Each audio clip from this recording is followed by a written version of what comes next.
She posted, "Some people enter your life to teach you what you'll never accept again," right after leaving me for a local entrepreneur. I stayed silent through every rumor she shared.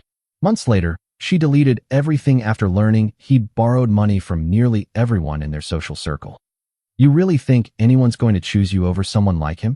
I stared at her. The room went strangely quiet. We were at Danielle's apartment, a small gathering that had somehow turned into the worst night of my life. Melissa stood near the kitchen island, Patrick's arm draped over her shoulder like he'd already moved in. Everyone heard it. Nobody said a word. I didn't defend myself. I didn't argue. I didn't even ask her to stay. I just picked up my jacket, said goodnight to people who suddenly couldn't meet my eyes, and walked out into the cold. And months later, the same people who watched me get humiliated in that kitchen were forwarding me screenshots. Melissa, frantically deleting every post she'd ever made about him. Her perfect life unraveling in real time. I didn't realize it then, but that moment changed everything. What I was about to lose wasn't just Melissa. It was 5 years of shared plans, an apartment we'd talked about buying, a future we'd mapped out over countless late-night conversations. It was our friend group, the people who'd been at every birthday, every holiday, every small victory. Melissa didn't waste time rewriting our story. "He wasn't ambitious enough," she told Danielle, who told Aaron, who eventually told me. Not out of cruelty, but because she thought I should know what was being said. "He got too comfortable. I just outgrew him," she said at a dinner I wasn't invited to. I stayed silent. What was there to say? Arguing would have made me look bitter. Defending myself would have made it a debate. So I said nothing, and the silence got filled in by her version of events. Around that same time, Gregory mentioned something odd in passing, that Patrick had asked him for a short-term loan to cover a business expense, something about inventory for his store. Gregory had said no, politely, and thought nothing more of it. Nobody investigated. Why would they? Patrick seemed successful. He had the car, the watch, the confident handshake. That should have mattered more than it did. If you enjoy real stories like this, subscribe, because what happened next changed everything for me. Melissa and I had been together for 5 years. We met in our late 20s, settled into a comfortable rhythm by our early 30s. The kind of relationship where people start asking when the ring is coming. We'd actually started looking. Nothing formal, just browsing rings online together, joking about which one she'd accidentally leave open on my laptop.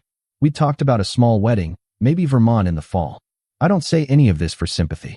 I say it because it matters for what comes later, because the version of events Melissa told everyone afterward required erasing all of this, rewriting 5 years into something smaller and easier to walk away from. Looking back, that was probably the first crack. Not anything dramatic, just a slow erosion of the things we used to plan together, replaced by silence on her end and excuses I didn't ask for. Within 3 weeks, Patrick was everywhere. Not in my life directly. Melissa made sure of that. But in the periphery of it, the way an ex's new relationship always is when you share friends, share spaces, share a whole social ecosystem you can't simply opt out of. His name started appearing in stories. Group dinners I used to attend now included him by default. Photos circulated. Melissa and Patrick at a rooftop bar, Melissa and Patrick at some charity gala, Melissa and Patrick looking like they'd stepped out of a lifestyle magazine. Mutual friends started comparing, the way people do without meaning to be cruel. "He just seems so put together," someone said at a gathering I happened to overhear. "Melissa seems happier." I heard the rumors. Someone left me, someone got tired of me, someone found someone better. I never responded to any of it. What would I even say? But 2 things stuck with me, small comments that I filed away without understanding why. The first was from Aaron, who mentioned, almost as a joke, that Patrick had asked her boyfriend for a quick bridge loan for his business, something about a supplier issue. Aaron's boyfriend had lent him a few $100s, expecting it back within the week. The second was from someone at Danielle's office, a friend of a friend, who'd mentioned that Patrick's thriving business didn't seem to actually have many customers when they'd walked by it on a weekday afternoon. Nobody connected these dots. Why would they? People say things in passing all the time. I remembered that comment weeks later. The post started subtly. Melissa had always been active online, but after we ended things, her posts took on a new tone. Quotes about knowing your worth, about energy that doesn't match yours, about people who drain you instead of elevating you. Nobody named me directly. Nobody had to. The timing, the captions, the carefully selected photos of her looking radiant next to Patrick. It all told a story, and the story had a villain, and the villain was unmistakably me. Friends started treating me differently. Nothing dramatic, just smaller things. Fewer invitations. Slightly cooler greetings. The kind of social distance that builds up when one person controls the narrative and the other says nothing. I remained silent through all of it. Gregory was the first person to actually voice doubt out loud.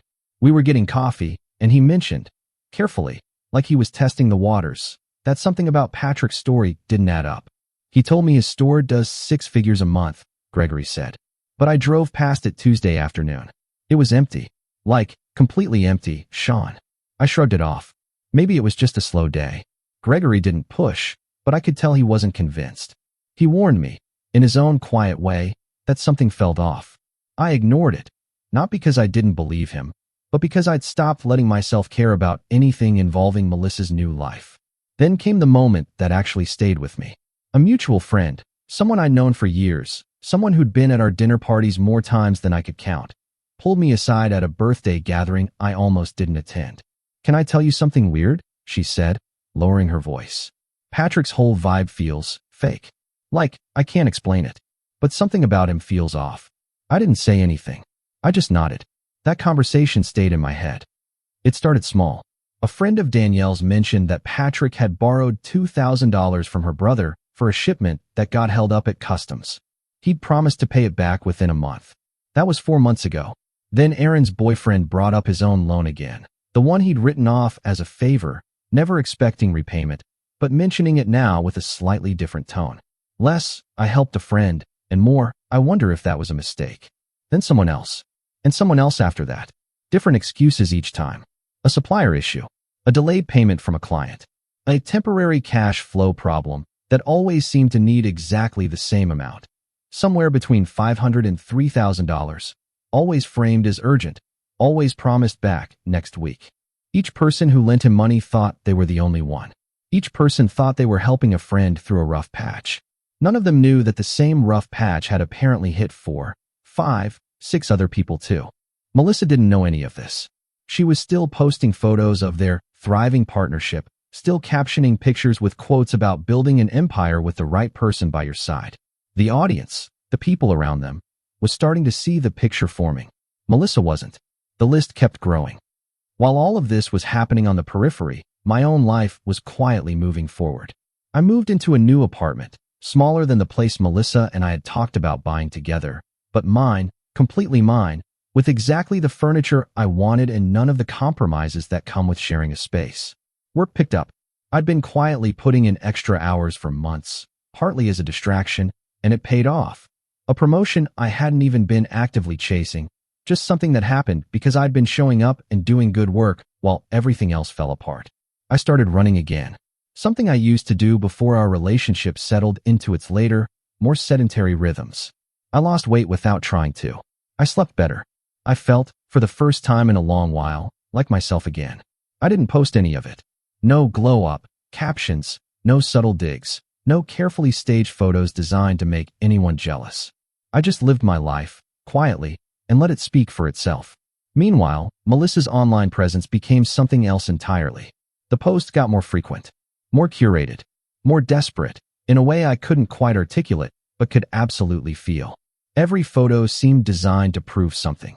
That she was happy, that her choice had been the right one, that everything was perfect. Vacation photos, couple photos, captions about gratitude and growth and choosing peace. But something about it felt off to the people watching. Too much, too often, too perfect. The harder she tried to prove everything was perfect, the stranger it looked. It happened over the course of about a week, and once it started, it moved fast. Danielle's brother mentioned his loan to Danielle directly, finally admitting he was getting worried about getting it back. Danielle, in turn, mentioned it to Aaron, who immediately recognized the story, because it was nearly identical to what her boyfriend had described months earlier. Same business excuse, same urgency, same promise of repayment next week. Aaron brought it up in their group chat, casually at first, just comparing notes. But then a third person chimed in, then a fourth. Each one had a strikingly similar story, a supplier issue, a customs delay, a client who hadn't paid yet. Someone did the math. The amounts, added together, came to nearly $15,000. borrowed from at least 6 different people in their social circle over the span of less than a year. The group chat exploded. Screenshots got shared. Old messages where Patrick had asked for money, where he'd promised specific repayment dates that had long since passed. Someone pulled up his business's public reviews, which were sparse and mostly old. Someone else found a photo of the store, supposedly renovating, that hadn't changed in over 6 months. Timelines were laid out. Side by side, the pattern was undeniable. And then someone, nobody's sure who first, sent it all to Melissa. And that was the moment everything collapsed. It happened fast after that. Melissa confronted Patrick. I wasn't there, obviously, but the story made its way back through the group chat in fragments, the way these things always do. She'd asked him about the money. He denied it at first, then minimized it, then admitted to some of it, while insisting the rest was exaggerated or misunderstood. More came out. The business wasn't doing 6 figures a month. It wasn't doing 6 figures a year. The renovation had been going on because he couldn't afford to restock inventory. The car, it turned out, was leased. The watch had been a gift from an ex, not a purchase. Friends who'd lent him money started asking for it back. All at once. He didn't have it. More lies surfaced. He'd told different people different versions of the same story, and now that everyone was comparing notes, none of it held together. Trust evaporated overnight. People who'd been close with Melissa and Patrick started pulling away. Not dramatically, not with confrontations, just quietly distancing themselves the way people do when something starts to feel too messy to be near. I wasn't part of any of it. I didn't comment in the group chat. I didn't reach out to anyone for details. I didn't say a single word about any of it to anyone. I still hadn't said a word. Here's something I didn't fully understand until much later. Melissa had always valued appearances, more than I think even she realized. It wasn't a flaw exactly, just a part of her, the way some people care more about how things look than how they actually are. Looking back, there had been warning signs about this long before Patrick. Times when she'd cared more about how our relationship appeared to others than how it actually felt to be in it. Times when she'd dismissed my concerns about things, not because they weren't valid, but because addressing them would have meant admitting something wasn't perfect. When Patrick came along, confident, polished, seemingly successful, he represented an upgrade in appearance, even if the substance underneath was hollow. She didn't need him to actually be successful. She needed him to look successful, the same way she'd needed our relationship to look a certain way for as long as it served that purpose. The validation mattered more than the reality. It always had. Suddenly, everything fit together. Over the following weeks, Melissa's online presence quietly disappeared. The photos with Patrick, gone. The captions about building an empire, gone. The quotes about energy and worth and choosing peace, gone, one by one, until her profile looked almost untouched, like none of it had ever happened. Friends noticed. Of course they noticed. But nobody said anything to her directly, and she didn't offer any explanation. The social circle shifted. Some people drifted toward Melissa, offering quiet support without asking too many questions. Others drifted away entirely, uncomfortable with how messy everything had become. Patrick disappeared completely. No more group chats, no more dinners, no more rooftop photos. He just wasn't around anymore.